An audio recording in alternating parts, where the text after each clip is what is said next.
Hello, everybody. Welcome to EduTALK. And we're very happy to have you here, as always.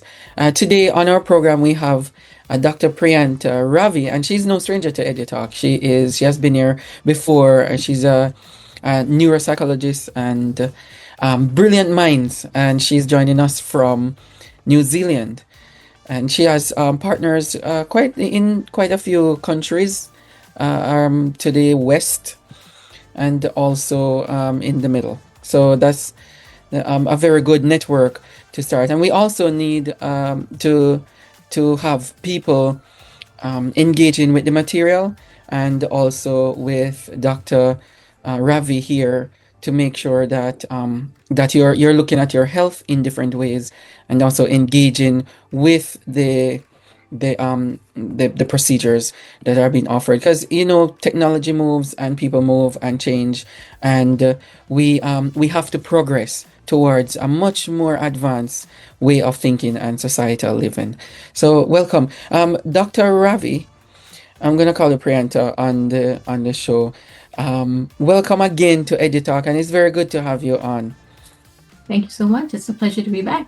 Yeah, for those people who are just watching us for the first time, Mhm. give us a little bit about your background to neuropsychology and why you study that area in medicine.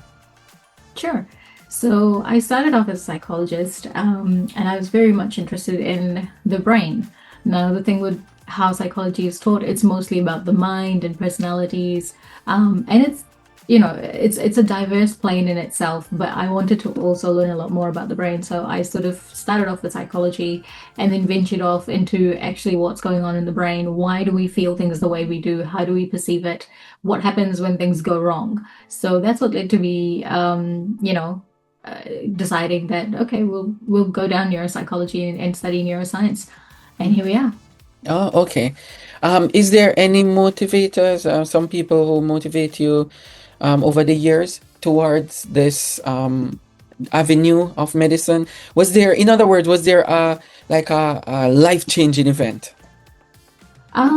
There wasn't any particular moment where I kind of felt like, oh, light bulb, I gotta do this. I think it was quite gradual because I knew from a very early age that I wanted to go down into medicine. I was good at a lot of things, which was a plus point because that gave me lots of options. Mhm. And I liked them too. So really, I was spoiled for choice.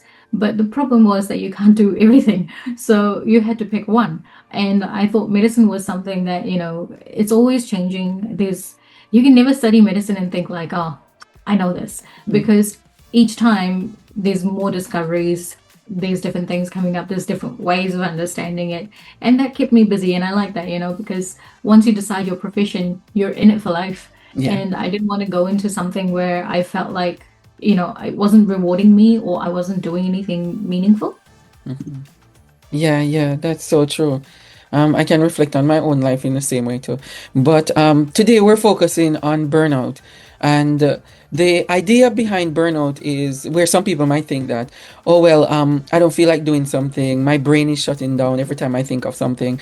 I feel tired every time I think of Mm. that thing. And then some people will tell you, oh, you need to take a break from it. Your brain is fried and so on.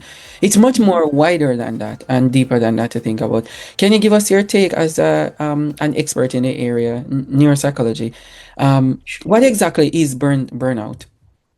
So burnout, whenever we mention the word, and these days it's doing the rounds, right? Everybody talks about emotions and how they feel and the symptoms of it, not having clarity, feeling very tired and fatigued. Those are all absolutely correct, but understanding burnout actually isn't as easy as we think it is. It doesn't really have to do with emotions and fatigue and tiredness. Actually, that's your body's signal. Those are symptoms. So what we're experiencing and what we discuss is actually at a very symptomatic level. The reality of burnout is it's actually like a physiological disease. It is affecting your body. It is affecting your body cells and how they function. Normally, there's a very strict cycle in the body where you have cells, they're programmed, they clean up, they repair, they fix you, they work. They messenger around and talk to each other so that your body can operate. But if anything happens to those cells and it continues to disrupt their operation, where they're there's, a gap in the communication, there's disruption, or they no longer have the resources to carry out body functions, that's when the body starts, experiencing the symptoms. And if you leave it on for too long, burnout is actually chronic. That's when it's a signal that this is actually doing more permanent damage to your body. So it's not as simple as, okay, I'm feeling down or low or fatigued, but brush it off and it'll get better, because burnout isn't temporal. It's not a short-lived thing. Once it starts, it can be very, very slow moving, and it can manifest over a long period of time. But the sad thing is, while you take your time to understand it, below the surface the damage is already being done. Oh, wow. That's very, very serious. Because, Incredibly. yeah, like the normal people, and I'm in education, and I look at teachers and principals, and they're constantly using the word. So maybe they really need to take it seriously. No, absolutely, absolutely. So, in a few of our other podcasts, I discussed how stress levels have been really high and how, it's common, because when I started doing my work with Mindwell, initially I was just seeing patients on a regular basis, in terms of, whoever needs to see me, they make an appointment and we have a discussion and we go on from there. But I realized very quickly that I wasn't dealing a lot with clinical patients, patients that had very advanced clinical, psychological, or neurological issues. I was actually dealing a lot with people who were suffering from burnout and severe stress from workplaces. And the reality is, it's amazing that now in 2025, going on to 2026, a lot more people are working. They found their purpose in life. They're contributing very well to society, and we're all growing together. That's fantastic. But work has never been more stressful historically. And that's the thing that's actually catching up with the body, because our body hasn't been designed to work that much and that fast. Over a period of time, especially mentally, it has an effect on your cognitive abilities. So, Mm, in simpler terms, when you've given so much of yourself for so long that your emotional, your cognitive, and your physical systems start running out of fuel, and that becomes a problem, because not only can you manifest diseases, but if you have underlying conditions, especially if you're aging or you've got genetic predispositions, then that means you're more likely to have more than one comorbid disease. So, like diabetes and blood pressure or mhm, heart disease. So it becomes like a addition formula. A plus B equals this.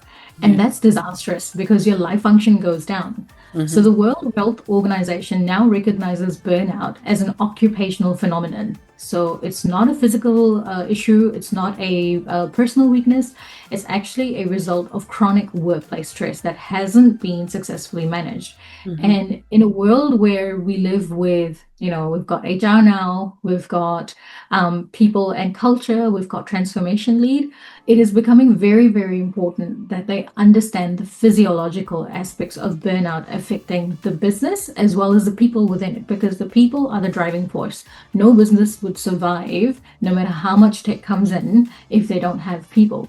So it's very important that you understand the biology of burnout and have certain systems or certain understanding or awareness in place, so that when it pops up, rather than going into a symptomatic firefighting mode, mhm. you can actually focus and find the pain, pain points that actually cause it, and maybe change the workflows or change or redesign how things are done around the workplace, so that you can still get productivity, but it's not costing you, your people.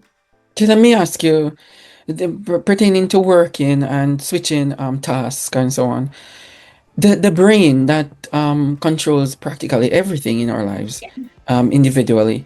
What other organs does it affect? Burnout, because we know it affects the brain.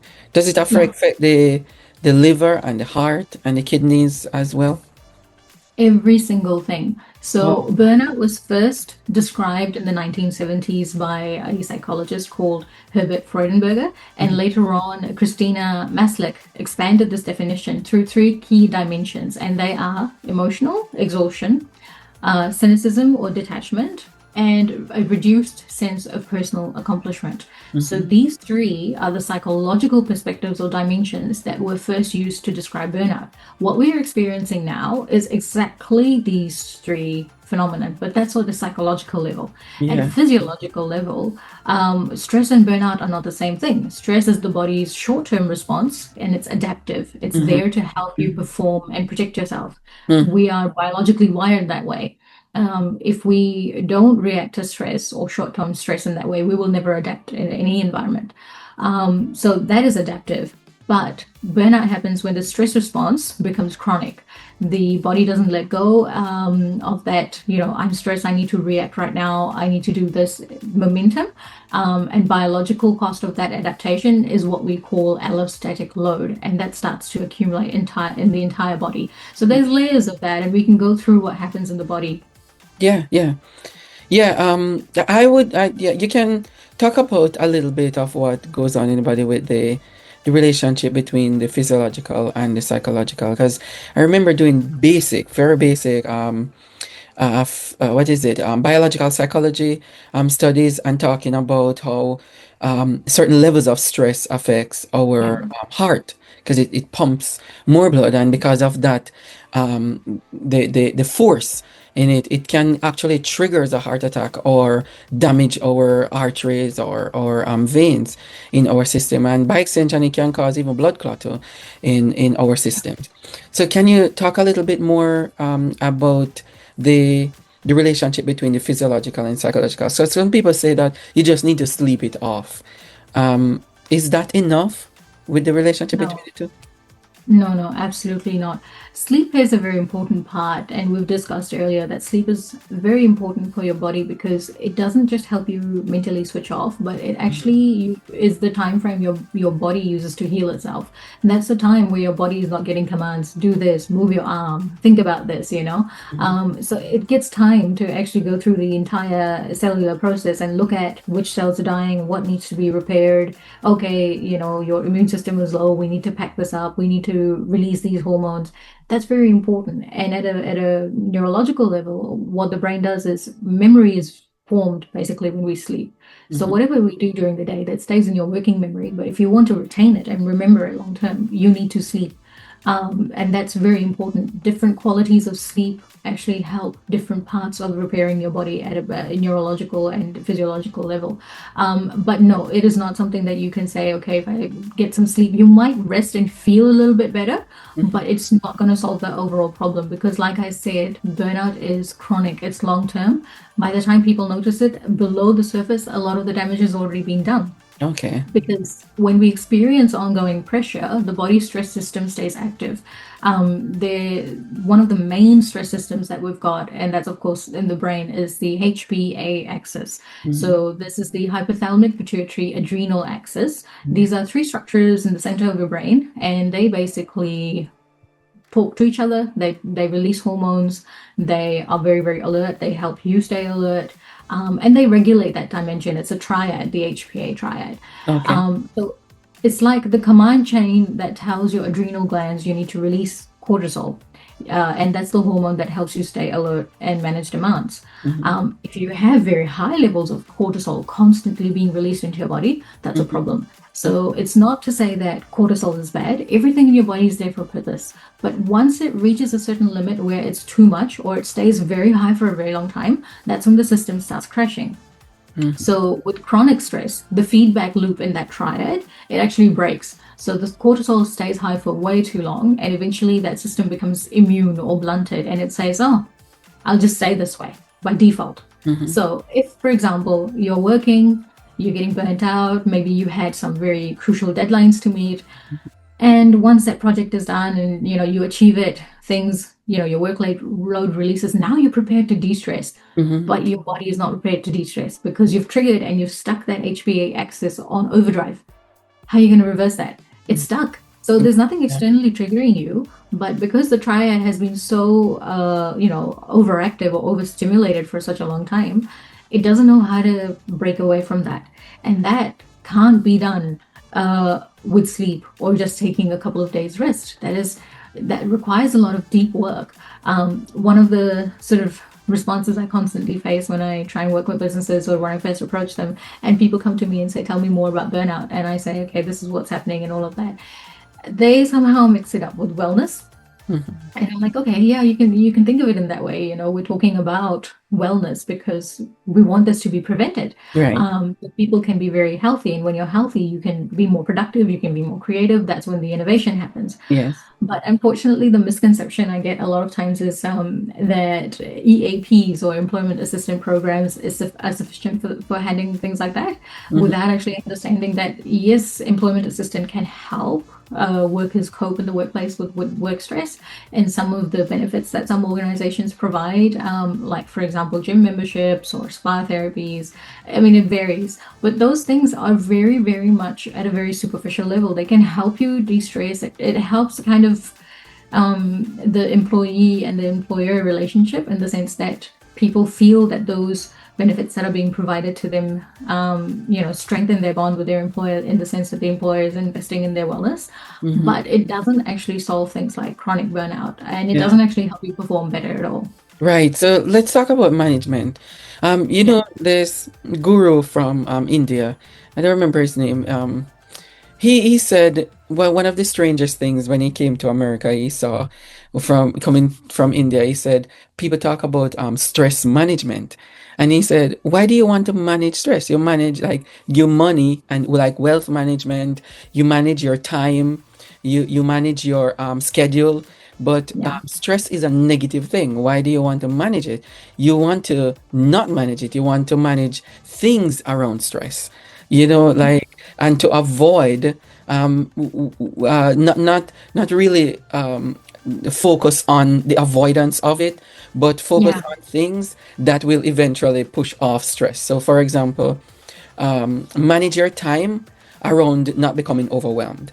Manage Yeah. your food and diet so that it will not impact your level of developing what do they call it, too much intake of like carbs or too much Mm, yeah, bad food in your system that will impact your organs and so on. So what he was saying is manage positive things in your life and take out stress management out of it, because you don't manage something that you want to get rid of. So how do people manage on that note? It's kind of funny, yeah. but it's very real. Um, how could people manage before they even get into burnout, and also while they're experiencing a little bit of burnout, the symptoms? How can they Mhm. take control of their own lives to be more productive and healthy? Right. Great point. Because we are more aware now, and there's a lot of things out there, in terms of diet, exercise, a lot of things being marketed that is promoting wellness, which is a fantastic thing. Yeah, But the problem is, when we experience something like burnout or stress, we're not in as much control as we think we are. And this is where the whole game changes, because when I sit down and talk to people and we go through, in terms of trying to find out where the burnout is happening in the business and with the teams, and even at an individual level, that actually allows you to confront maybe some of the negative behaviors or negative things that you're doing. And coming back to the analogy you gave about the guru from India, why don't you just manage, the other things around you, and try and sort of invite positivity. Unfortunately, the issue there is we have two main problems that when we come at an individual level. mhm, One is your own personal awareness. How well do you understand yourself? A lot of people think, I'm amazing, I can handle a lot of stress, which might be true, which yeah, might be true. But there's different forms of stress. Some stress actually is more long term and more intense. Can you, physically, you might be great, you might be very strong, you might go to the gym, you might be very athletic, play sports, you can probably lift up 80 kilograms. Fantastic. But can you, shoulder the equivalent in emotional weight or emotional stress? Are you that competent that you can sort out complex emotions, not just with other people or between other people, but with mhm, yourself? And that's when the game changer actually really happens, and people don't go that far into thinking. And part of it has to do with their own psychology, how well they're aware of their own internal processes, what is in their mind, how well they understand their emotions, how well they can manage it. You know, how conscious are they of other factors affecting them? It's very common for me to sit down with people in various parts of the organization, particularly at management level, mhm, going into leadership levels. And ultimately, when we decide that, there is a problem, or we come through and we find that there is a very localized issue in the way some things are being done, and sometimes it can be interacting with other people can be quite stressful. You do realize that ultimately that there is a point where certain people they don't necessarily mean to conduct themselves in that way, but Mm-hmm. because they have, I wouldn't use the word conditioning, but that's also a buzzword these days, but they might have certain trauma that they have experienced in their life, or certain things that they have encountered, and how we react to that again is very different. So Yeah. that actually forms the way they respond. Sometimes that's avoidance behavior, sometimes that's neglect, sometimes they project what their own insecurities are, even if it's perceived, it might not be real, onto other people. Mm-hmm. That creates stress in a working environment, Mm-hmm. just between two people. Imagine an entire organization, Yeah, yeah, especially when we deal with hierarchies. yeah. So at surface level, you might be thinking that, this is my job, I go here, I sit down, I do this, but you have to interact with other people. Mm-hmm. So when we have a whole bunch of other people in the same system, it becomes very difficult to manage that. And that's where burnout, or the work we're doing with Burnout to Brilliance, it becomes really, really deep, because what that program actually does is it actually highlights the areas of the business where you need people, even if they have underlying issues they might not even be aware of. They need not be psychological issues.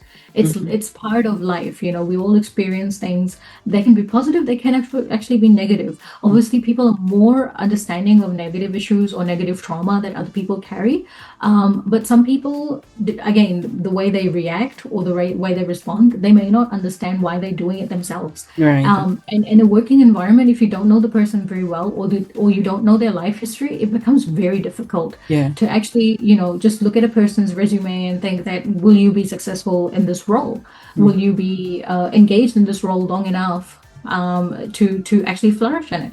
And these are the questions that we're actually now seeing, because no matter how much technology involves, we will be dealing with people, and ultimately we have to understand ourselves better so that we can understand what's going on in other people. Yeah. And sometimes the environment is such, not everybody is going to be comfortable opening up, not everybody Yeah. wants to accept it, because that's also part of their behavior. Yeah. Undoing that in a work environment is very difficult, Mm-hmm. because you can't just say to somebody that, we suspect you've got past trauma because of XYZ factors, and we've figured Yeah. things out, because it's a very personal thing. You don't always have privy to that information. Yeah. Yeah. And you wouldn't want to do that anyway, because a lot of times people can be very, very judgmental. So that's where the problem actually becomes. Mm-hmm. Managing positivity around you actually requires a deep, deep, deep level of self-awareness, both for yourself and for other people. And what I found is, the stronger you train yourself to pick up things within you in terms of how you react to different types of stress, how do you react to stress in different time frames, when you're, for example, if life is going perfect for you and you don't have any kind of financial stress or any kind of emotional baggage, and things are, there for you, they're going well, and it's just work stress, you don't come down crashing as much, and your mood is a lot better. Yeah. But if life itself is not going very well for you, and again, that's outside the world, nobody can control it, not even you can control it, it becomes very unfair to expect that your performance in the workplace can be really good. So that's why when we have something like Burnout to Brilliance, it actually gives you that privacy factor that's needed Yeah. to not tell the rest of the world about the problems, but actually understand them yourselves. And again, Mm-hmm. find your own positivity, find your own solutions that work for you.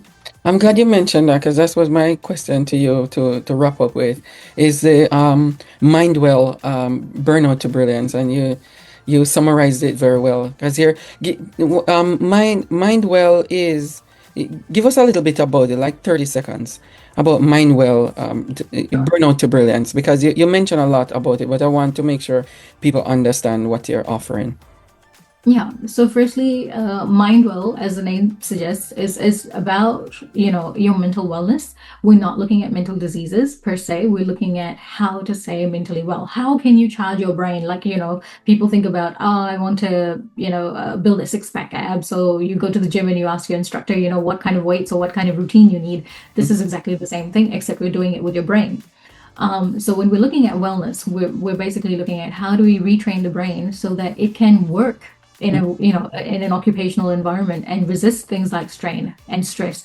It's kind of like building a resistance to different types of stresses, whether it's emotional, whether it's physical, whether it's mental, and also having that awareness that how can I work better, and pick up when these things are taking effect, because a lot of times the issue happens, there might be a work issue, it starts affecting other people. Right. So the thing with stress and burnout and the I guess symptoms that we discussed earlier, like fatigue, low mood, poor engagement, decision fatigue, all those things have a very strong contagion. So it's a bit like, they definitely do pass on. So it's not something that you can think that it's contained to yourself and it's a personal weakness. Yeah. Actually, even the research shows from a psychological perspective that once one person starts experiencing burnout, whether they're at fault or, it doesn't matter what the cause is, Mm-hmm. it actually starts affecting the entire team. And soon, if you do not take put a break in that, rather than having one person where you've got that, HBA triad overactive and now they're overstimulated, Yeah. now you've got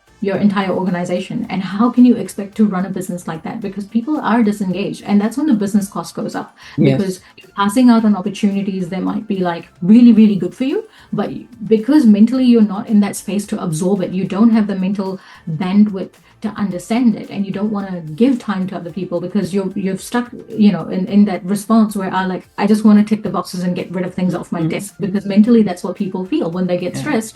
They want to get rid of things. So there's a cognitive offload happening. So Yeah. understanding what triggers stress in your work environment, what is specifically triggering for you, and how you actually, respond to that is a very good starting point, because then that helps us, bring awareness into people that, hey, look, this is happening, so that they can kind of come up, and we support them in terms of, what things are beneficial for them, what things are not beneficial for them, especially when we age, and we've got, an organization obviously has a mixture of different people, right? Mhm. So it's not something that, young ones can survive burnout, but the older ones can't.